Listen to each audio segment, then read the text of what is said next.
Hi, Hasan. Nice to meet you. Hey, Hasan. How you doing? Good. How are you? Good. Good to see you. We're filming, by the way. We're streaming. Oh, sorry. I was just gonna give the rundown. Wait, no, give us the rundown. And also, we're gonna stream the panel as well. Okay, perfect. So what's gonna happen is I'm just gonna be on stage for the I'm gonna be on stage for the intro. I'll just like say welcome to Twitchcon, and then I'll introduce you guys. You guys come on to the stage, and then you guys are gonna take it there. It's just gonna be a Q&A. You're gonna have one microphone for each side for the both of you. Yeah, you guys just gonna drive it, and then I'm off the stage right after. Okay. Yeah, I'm not gonna be there. Wait, is it Q&A between both of us? Yeah. So. Oh, I thought you were gonna be asking us questions. No. So it's a. We're gonna intro, like we're just gonna yap, right? At the beginning. Like I'm Maya, I'm Hasan, I do this, and then we have 2 lines so the audience can ask questions. Oh, there's gonna be Q&A from the audience. And we're gonna switch between them. And then I'll be off stage after the intro. So I won't be. Okay. But then I'll like tell you guys when the time's on. Is there somewhere I can post up like in the center to like film it? There might be. Sam, like can we put him in somewhere in the center stage, like somewhere in the audience, so he can post up, where he can potentially? Oh well, you're not gonna be able to hear the questions though. Okay. I guess. So you'll on Yeah, I mean the Hasan's on the left. crowd ask questions. Yeah. Yeah, you'll be able. Okay. My mic will pick it up. I hope. Yeah. Wait, what's up? Thank you. Easy peasy. We'll come out when so we hear you say that we're coming Your out. line will be on the left side. Okay. Good. Thank Yeah. you. Thank I'm a you. yapper. We're gonna be fine. Oh, you guys, You look worried. Yeah, I'm worried. Why are you Because we worried? don't have a plan. It's fine. No, It's we're not gonna be- worried. Everything's gonna be fine. It's gonna be awesome. It's gonna be Got the great. cameras. It's gonna be great. She's been she's been complaining like this publicly for weeks I at was this kind of point. stressed. Yeah. I was like, nah, you guys got Nah. It's not. It's I'm gonna good. start the intro. What are you doing after?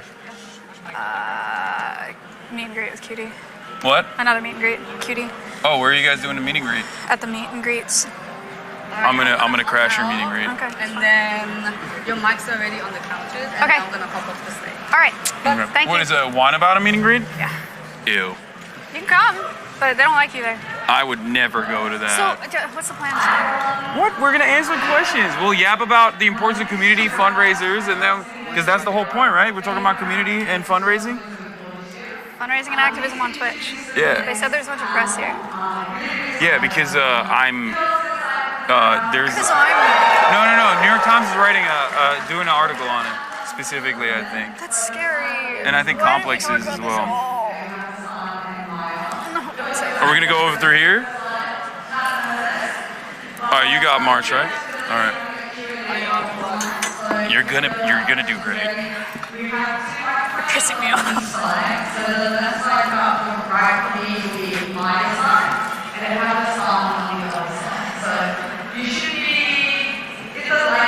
You're not like stressed. Why? No, I did debate boards last night. That shit was like way more stressful. It went really well. Congratulations. Thank you. I think so too. They killed it. Are you wearing platforms? You got taller. Yeah. Remember, your mic is hot. I know. Don't say the slurs you normally say when referring to me and my people.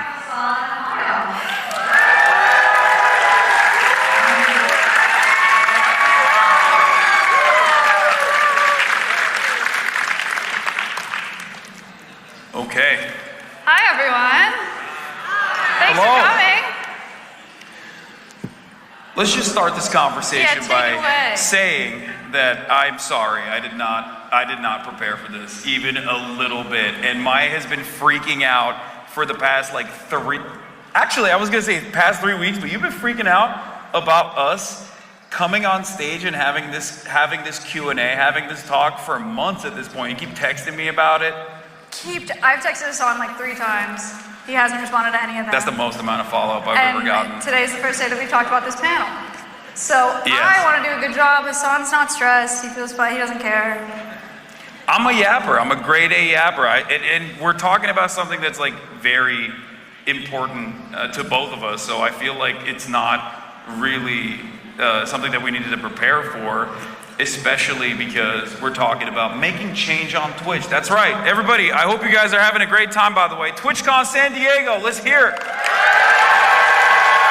All right. Fantastic.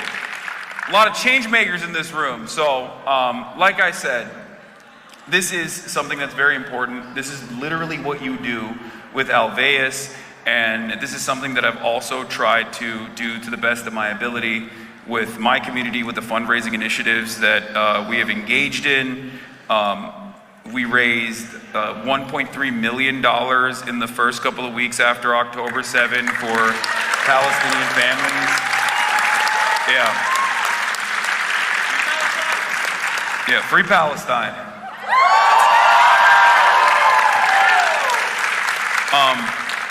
Same thing. Whenever horrifying disasters happen anywhere around the world, I always feel a sense of powerlessness because I'm here in America and very fortunate, very privileged to be here, just like all of you. And one thing that I've realized is when I'm speaking to these issues, when I'm speaking to these ongoing atrocities, or devastating earthquakes like the one that hit Turkey and northern Syria, I found that fundraising is a really phenomenal vehicle for change in terms of maybe overcoming that sense of powerlessness that you feel in the face of horrifying inequalities or devastating things that occur. So I think that is a wonderful aspect of Twitch streaming in general, and I wanted to ask you, Maya, if you feel the same way. I do. Hasan and I, the topics that we cover are very different, but I think our methods are very similar. So, as probably a lot of you know, hopefully a lot of you know, I have an animal sanctuary, Albea Sanctuary. Yes, very nice. That's in Austin, Texas. It is entirely built off of Twitch as a platform.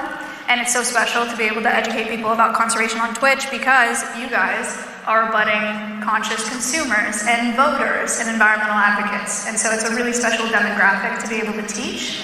And that's why I love Twitch and I have a lot of fun doing it. But Hasan and I do a lot of education on Twitch and a lot of activism and a ton of fundraising. It has been incredible to be on this platform.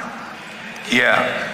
I think one aspect of live streaming in particular that lends itself so perfectly to fundraising and also awareness and education is the immediacy and the sense of community that you can create from said immediacy of the medium.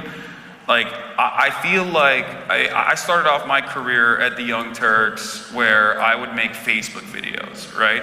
And also YouTube videos for the Young Turks. And I never got that immediate feedback that I would get from a chat, and I think that back and forth and that immediate feedback is really good, especially if you use it for good, especially if you use it to educate your community on best practices and use every opportunity as an educational moment.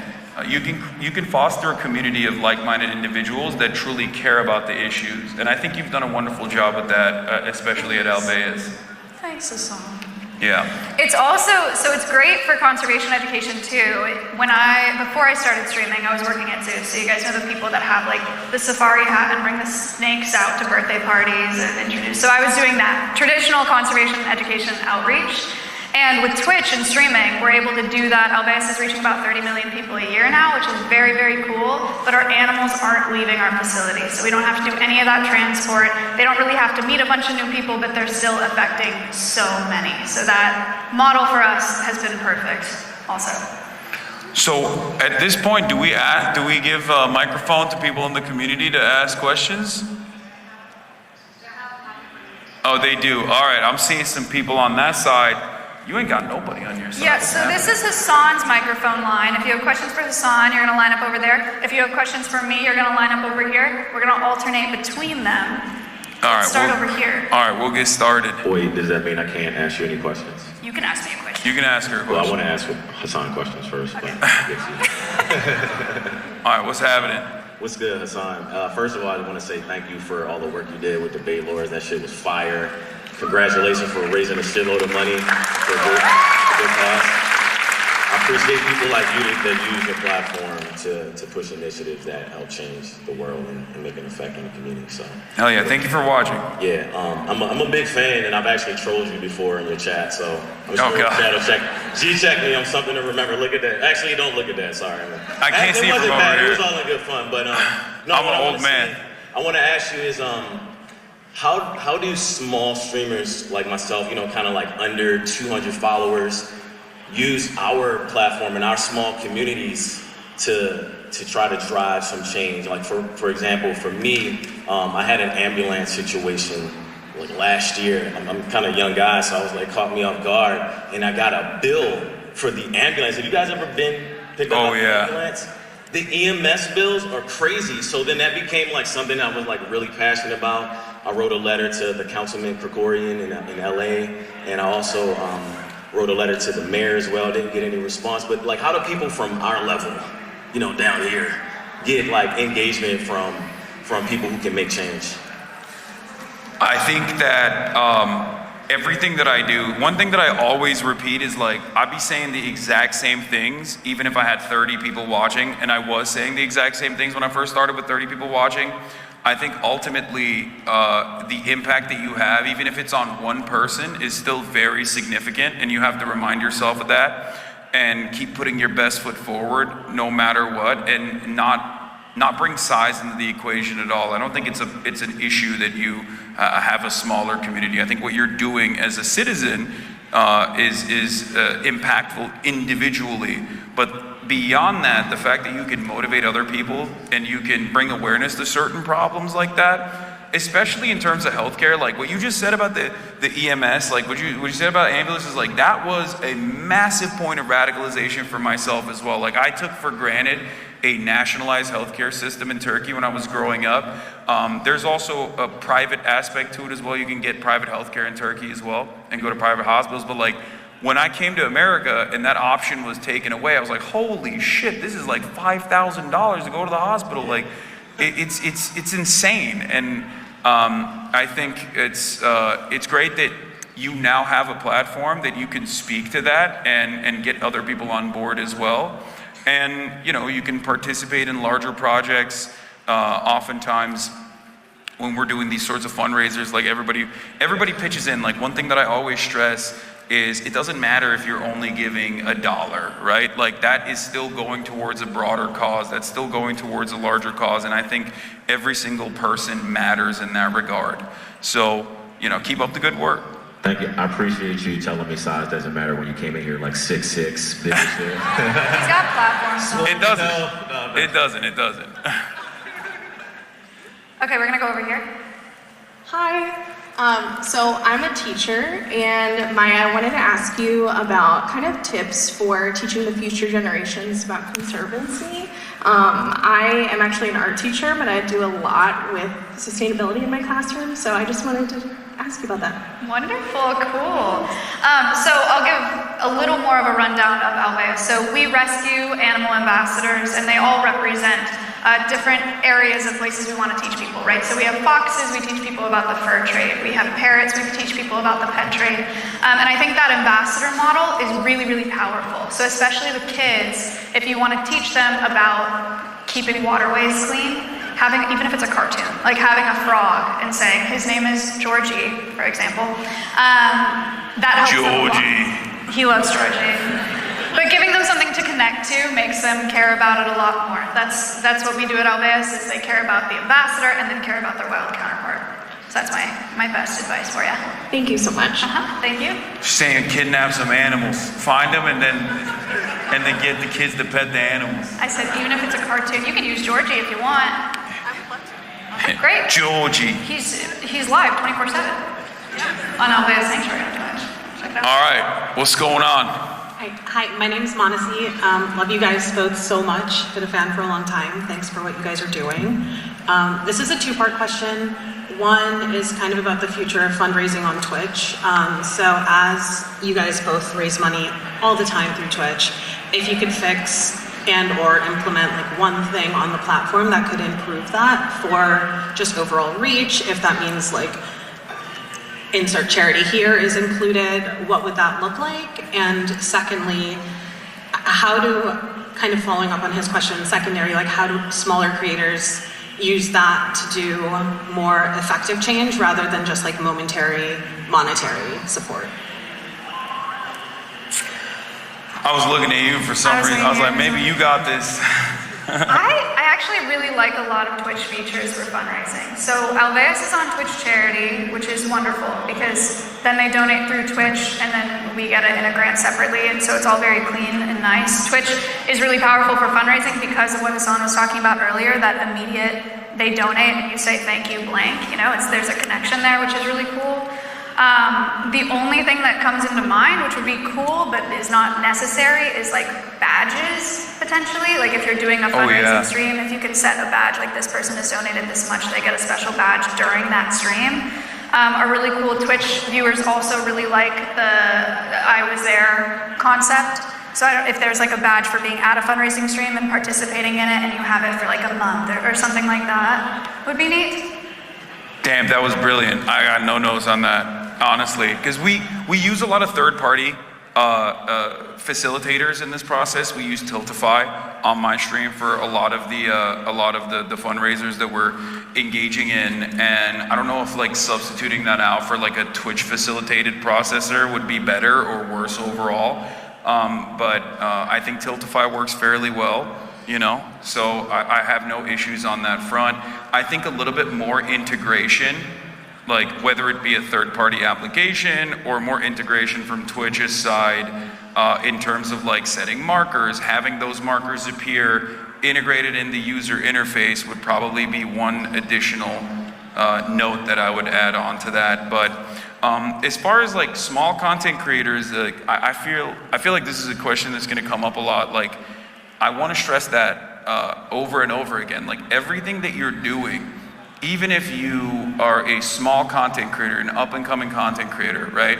And you have a certain set of values, and someone comes into your chat and violates those boundaries, right? Like let's say you want to ensure that you want to create as safe of an educational space as possible for marginalized communities, right? Like trans people, for example. And someone comes in and does something that goes beyond a microaggression and is not like genuinely charitable and is actually harmful to the overall discourse. When you stop that dead in its tracks and you speak out against that and use that as an educational opportunity, you are teaching however many people are in your chat that that is not right and that it is wrong and that those are your boundaries. And I think that creates a really positive environment overall, at least in my experience. And I think that's the reason why we conduct a survey every year in my community. We do the Hasanabi census. And my community is majority queer, and 14%, as a matter of fact, or 15% now, my community is trans. I mean, that is massively overrepresented in comparison to like trans people overall in the American population.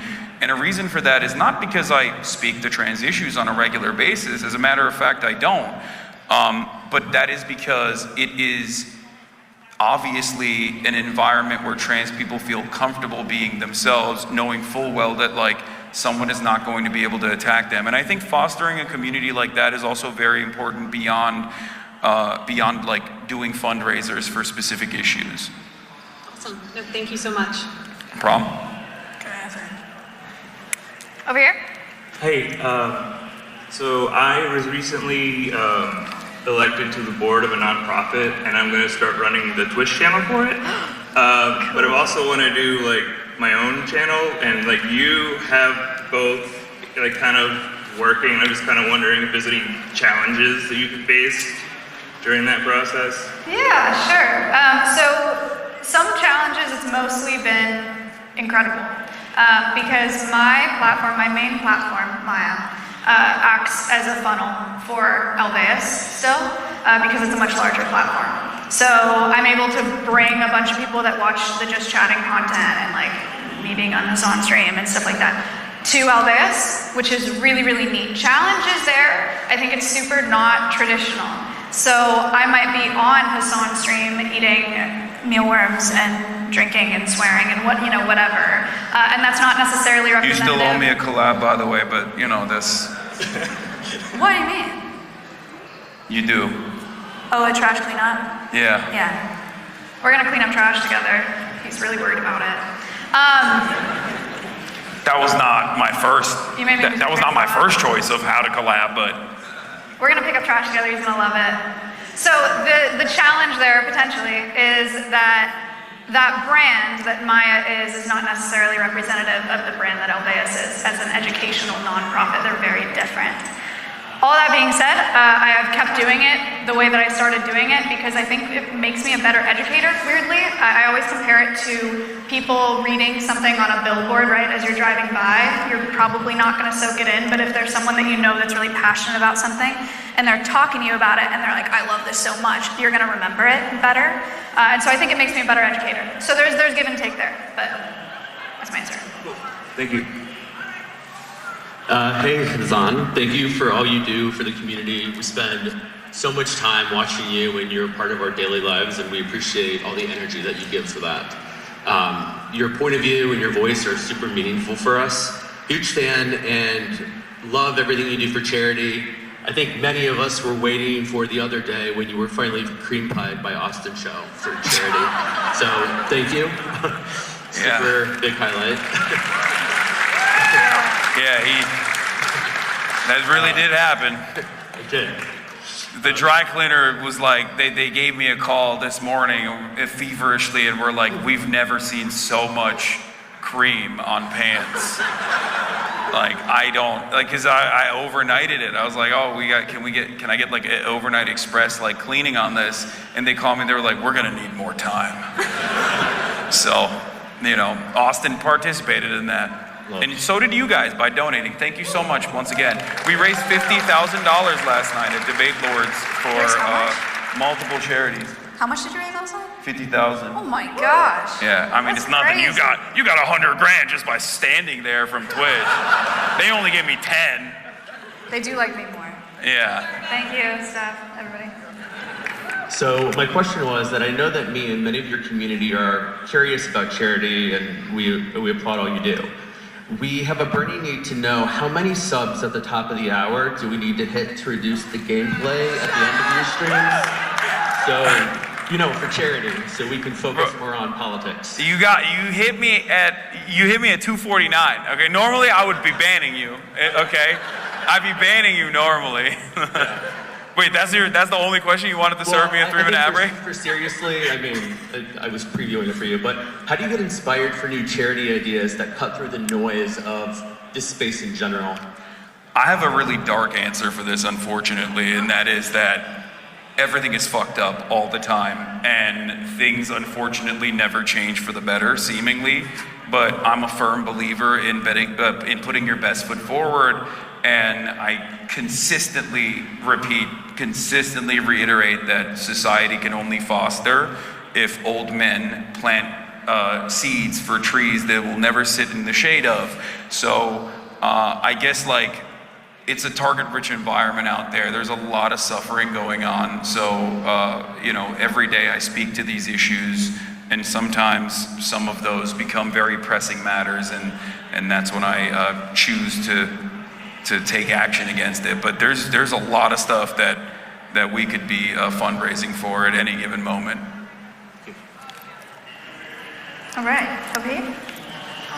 This side is much better. This is they're like cute animal related things.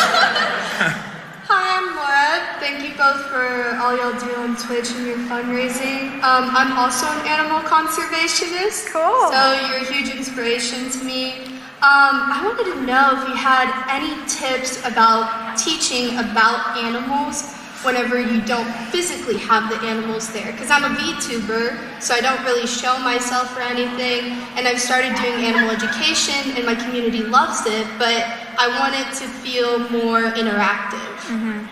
Yeah, so I think the next best thing is videos. I still think you can use the ambassador concept. I still think you could find videos or pictures or something and get your community attached to a specific animal and get them to be more interested in it that way. I don't know enough about VTubing to know if this is like a possibility, but I know that some VTubers are like moving through virtual worlds of sorts, like walking through a rainforest or walking through whatever. I would love to see a series of a VTuber walking through habitats. Okay, I got a suggestion. Get a VTuber avatar that's like an animal. They have those. Yeah, do a furry VTuber avatar. Like Winnie the Moo, but VTuber avatar. See, people like it. Hasan and Maya, everybody.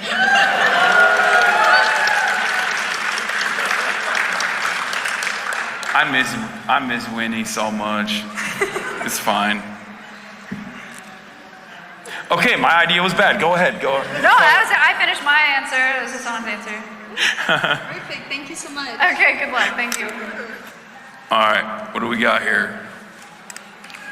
Hi. So, to start, I just want to say I'm a huge fan of you, Hasan. My 10-month subversary is actually today. Congratulations. Congratulations. I think. I'm also hitting about a year of tier 3 Patreon sub on Fear and. Hell yeah, the greatest podcast. Much better Second than. greatest podcast. I won't even say the word whine about it. And I talked to Maya a bit about this when I was at her meet and greet, but I'm actually here to tour a college where I'm hoping to study something involving government and go into a government job. But right now I'm a junior in high school, and I'm just wondering how, like, for young people who feel like there is no way for them to do anything for their voice to be heard, what do you suggest that they could do to kind of make a difference in their community? No, I think your voice is very impactful. I think your voices do matter. We have seen that in action, as a matter of fact. And the example I will use in this situation is the way that the Western world has viewed what is going on in Gaza. In my lifetime, I've been an outspoken advocate for Palestinian emancipation for the past decade professionally as a political commentator and before that as well. And I saw the dramatic shift in attitude and the recognition that a lot of people had for the struggles that Palestinians go through on a daily basis. And that was, especially in the Western world, that was largely a direct consequence of people like yourself from your generation watching and seeing the struggles that Palestinians go through and recognizing their humanity as a direct consequence of seeing it on social media and then taking matters into your own hands and going out and protesting. And I think that every voice in this situation matters. Every email that you send, every phone call that you make to your politicians matter. Ultimately, it seems like change doesn't happen overnight, but it absolutely matters what you do. So you just keep up that pressure and never let up. And beyond that, it seems like you're already personally invested in making that change by infiltrating the government and working. So I think that you're already doing it. So keep up the good work.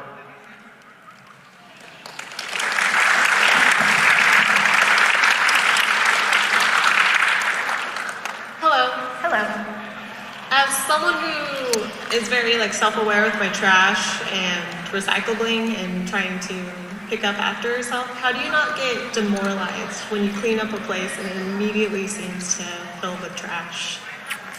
Ooh, the conservation existential crisis. Yes, a tough one. Trash cleanups are awesome. Thank you for doing that. Number one, very, very cool. I think that one very specific thing maybe to think about, and I talk about amphibians a lot on my stream, that they have this semi-permeable skin and they're really sensitive to pollutants because when there's runoff into waterways, it can affect all those individual amphibians. So if you're cleaning up trash and it's not there for a few weeks, you are positively affecting the animals in that area. So that's really important. It sucks that it keeps happening. But if you're not doing it, nobody's doing it, and then it's going to pile up and become a way bigger issue, potentially to the point where it's uninhabitable for the animals in that area. So you just got to keep it up. You know, you're putting on the good fight. Thank you for doing that. Thank you. I'm sorry, I'll stop throwing the trash over there. Yeah, Hasan is the problem. Hasan litters. That's my bad. All right. Hi, Hasan. My name is Lebcats, or just Cat. I'm a half Lebanese variety streamer and a Lebanese American. My question, first of all, thank you for everything you've done for Palestine, Free Palestine. Hell yeah. my family is in the southern Lebanon border, and I try really hard as a white passing Lebanese American to speak out and to educate as many of my, white friends as possible. My question is, how do you deal with, you've raised so much money for Gaza. How do you deal with all the hate for, raising that much money for such an important cause? Well, that's a tough one, because the thing is, I'm a pretty white passing, cisgender, heterosexual guy who's 6'4", right? So overall, like, a lot of the things that normally would directly target other marginalized individuals, if you're a woman, someone can objectify you, someone can like diminish you and depersonalize, dehumanize you by being a misogynist, and that kind of attitude is like super normalized. The one aspect of my personality that I withstand direct attacks against is obviously being a Muslim and being Turkish. And I guess there's not really anything you can do. It sucks. I don't know how else to go about it other than hope that your message reaches people and that it changes their minds and they see you as a person and not operating in this like monolithic fashion because you have some cynical approach to the subject matter because you're personally biased, and that your bias is somehow sinister, and it's not that you're biased to see the humanity in people that are, your family members, people living in Lebanon, people who are victims of Western imperialism. And, it's just, we're living in a post 9/11 war on terror world, and I think a lot of people who are from that part of the world, who are Muslim or even Christian, who are Arab, definitely realize that, like, for a lot of Americans, that was a real comfortable skin to wear. Like, they flipped that shit on like that. Like, when I saw Dr. Oz get almost elected as a Republican in Pennsylvania, I was like, damn, like, that motherfucker's a Sunni Muslim. Like, he's running against a dude that, is awful, and I'm not gonna get into that, but, like, I was like, that's a Muslim guy running on the Republican ticket. Like, I thought this was, the war on terror country, and I thought things were changing. It turns out, obviously, post-October 7, I was wrong. People were waiting for the opportunity. But the reality of the matter is, you just, I guess, never show weakness and never give people the pleasure of feeling like they got you, that they made you feel a certain way by so easily and in such an awful way, such a cynical way, just make you feel less of a human being, less than a human being, because it's that easy for people. And everyone in this room knows this from one point or another. Like, if you're a black person, you know exactly what I'm talking about. Where, if you're a woman, you know exactly what I'm talking about. If you're a trans person, you know exactly what I'm talking about. It's just, all it takes is like one word to rob you of your humanity.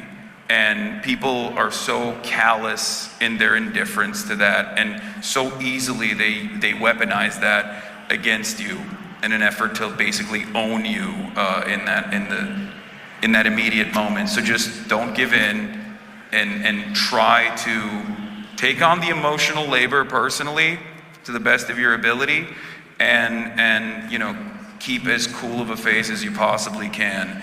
That's what really motivates me, honestly. Sorry for filibustering the conversation, but that's what really motivates me, is that I always think about like the sweaty little edgelord on the other side of the computer who's like pathetic and fucking hates their life, and I don't want to give him even an ounce of gratification. So I do get motivated by spite in that regard in moments like that. So you can carry that on as a lesson, I hope.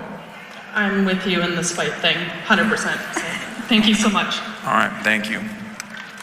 I don't know how Hasan does it, honestly. That was some golden advice.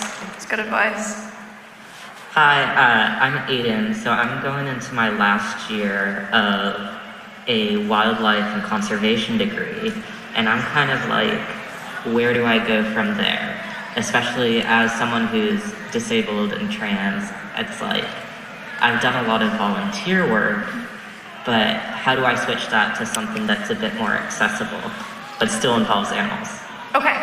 Okay, so I have a lot of different kinds of advice depending on what kinds of things you're looking at doing. So one of the pieces of advice I give all the time that you guys have some of you have probably heard, is if you want to work with like big cats, if you want to work with tigers or something, you have to start by volunteering at a cat shelter, like a dog and cat shelter. Any animal care experience is good animal care experience, so the volunteering is an excellent start. Generally, people will go volunteering and then they'll get an internship and then become staff somewhere. So internships is probably the next thing I would look at. If you're not able to do the physical labor, there's a lot of needs as someone who runs a nonprofit at animal care nonprofits that are not animal care. So there's administrative work, there's marketing work, we need artists, I pay artists to make flyers and stuff like that. There's educational curation. I have people that help me with research that curate educational programs. So that's something that you can do from a computer at home that directly benefits animals. There's tons of jobs that you can do that aren't scooping shit. Yeah, because I have about 10 years of volunteer experience with the wild animals. I especially like birds, so cool. It's like me too. Trying to figure out where I want to be able to do hands-on stuff, but still not get hurt, basically. Right, yeah. Find somewhere that has internships and see what the job description is of those internships. It also depends on the types of animals you're working with. Maybe some smaller birds, songbirds would make more sense than eagles and stuff like that, but you'll find your way. Thank you. Thank you. All right, next question. Hello, I'm a big fan of Hasan, even bigger fan of Kaya. Because of you, I've Me too. been more active in protests and fundraisers online. And because of that, I've run into a lot of people who are just curious, if you know what I mean. Oh, I know what you mean. Yeah, and I'm wondering, how do you choose your battles? How do you determine when it's best to try to educate someone versus ignore them? I mean, I'm a really stubborn piece of shit, as you guys know. So I will, no matter what, if someone is coming in to be like, why are you the worst person and also an Islamist fundamentalist? Just curious. Like, even if they say that, like, I'm gonna approach that. Because I don't want to ever squander an educational opportunity, given that like it's not directly about that person who's asking that question, but it's also all of the people that are just tuning in that situation. But in a one-on-one conversation, if that's what is that what you're asking about, like a one-on-one conversation? Yeah. Well, that's a little different, I think.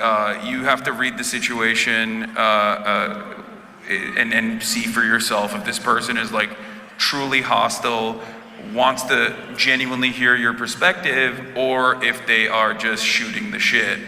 And if they're doing that, then yeah, you're like, in the real world, I think in many instances, it's a lot more difficult to like, in some ways it's a lot easier to change someone's mind if they're not coming in as a hostile entity. But if they're just simply there to like debate you and just like demoralize you and exhaust you, then there's no reason to take on that task at all. So I guess it's totally situational. It's totally dependent on the other party, and you got to make that read on your own. But always be charitable. Like, always assume that the other person is charitable. I think that's the best practice. Thank you. Well, hello. Hello. So Maya, you've done a ton of different types of fundraising, like, the guests and stuff. What's your favorite to do? Which one do you have the most fun doing? Who's your favorite guest that you've ever had on Alves? My favorite collaborator, person who's come to Alves. Are you wanting me to say you? I mean, Hasan's community did raise $30,000 for Alves. Well, they did. So he gets points for that. I liked Ray. So she was excellent. She was not afraid of anything. She was really nice to all the animals. They all loved her. They love me too, okay? The animals Everyone love was fine with Hasan except for the chinchillas. Anyone stop touching them? You're just jealous that Winnie and I clicked. What was my favorite fundraiser? So we do a lot at Alveus. We do them annually. I think my favorite one that we do is probably our art auction. So our animals learn how to paint voluntarily in lots of different ways. Some of them actually hold sponges and paintbrushes, and some of them just wiggle over a canvas kind of thing. But the paintings are always wonderful, and we auction them off every year. That one's probably my favorite. Thank you. I agree. All right. Hey Hasan, hey Maya. I think, by the way, sorry, do we have 5 minutes? Yeah. 5 minutes. 5 minutes. Okay, so we're going to take one more question from each side, I think, right? All right, we'll be concise. All right. Both of us. Okay. I'm gonna try to keep this concise too. My special cause that's close to my heart is colon cancer research. And after my dad passed away from it, and whenever I was researching different places to donate to, it felt confusing, like there were so many options and I didn't know who was legit, who wasn't. And that happened with Palestine as well. Like I didn't know like who was legit for sure. So I was wondering what your guys' experiences were for that. Like, do you have a team that screens that, or do you personally get into screening it? I personally get into screening it, but you're absolutely correct. There are a lot of charities out there that are, especially when it comes to Gaza. There are a lot of charities beyond like the normal 501c3 operations that are already kind of shady to begin with, but like with foreign. With issues that are in areas that like America has purposefully shut off like normal payment processors from, it becomes a really tricky situation. But I obviously have a network of activists that I rely on that I can talk to specifically in moments like this, and not only advocates but like family members that know exactly which charities are directly working on the ground.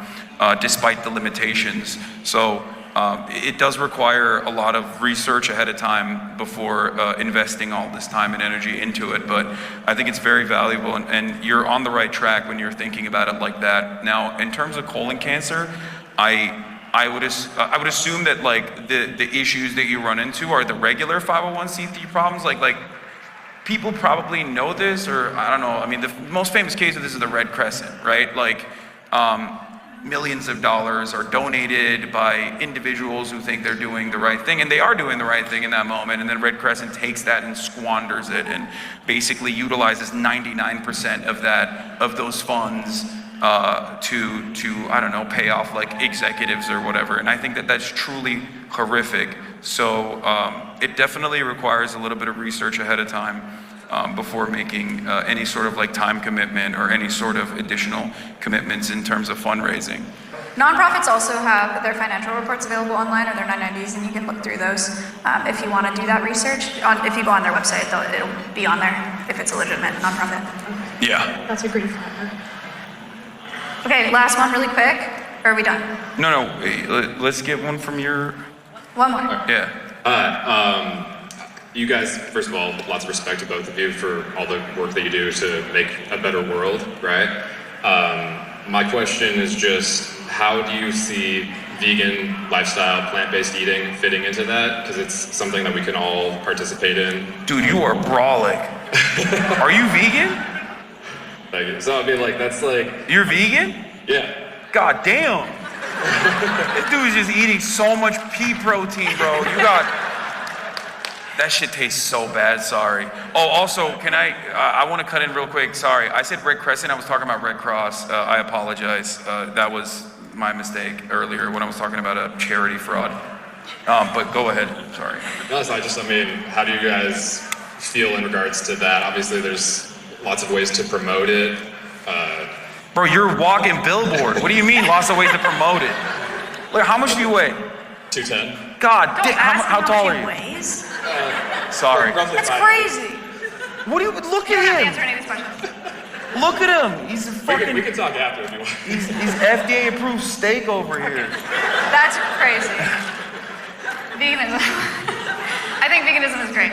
I think it's great both in regards to animal welfare, because obviously it is the absolute best that you can do for animal welfare, and it's great environmentally, generally speaking too. So if that's something that you guys are able to participate in, even if it's not black and white, I'm vegan now, even if it's trying vegan meals every once in a while, and that doesn't have to be like a fake meat product or like a packaged, this is a vegan thing. There are lots of things that you can do to have a vegan diet that are not that crazy. You can do a lot of beans, you can do a lot of quinoa and lentils and stuff like that, and just try it out. There's tons of recipes online, and I think it's something that a lot of more people need to give a try. But I think it's also, I understand that it could be tough to make that full switch, both in terms of lifestyle and financially sometimes and all that, but give it a try. Good. Thanks for your I question. just want to get some input and get that out there, so yeah. Thanks. Thank you. All right. All right, thank you, everybody. What do you guys think? Thank you all for joining us today to talk about fundraising and the impact the community has on Twitch. That'll be all for our panel. Thank you so much, Maya. Thank you to our host as well, and thank you to everyone that participated, asked questions, and thank you for continuing to support us and watch and you know, help us out with our fundraisers. You guys are. What we do would be meaningless without you. I'd still be yelling in a room by myself, but you know, it's you guys that actually go out there and put these words into action, and that's how change happens. So never forget that. You all play a very important role, a much more important role than myself. So thank you. Thank you, guys.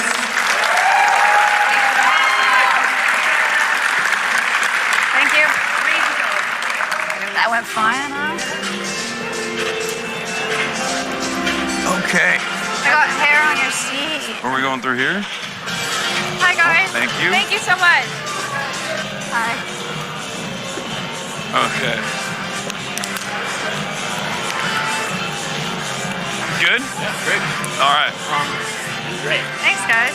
It was fine, huh? I don't know if I can do that right now, but I mean, maybe. Yeah. We can do that. But is there like a back area meeting room that we can do it in? Okay, then yeah.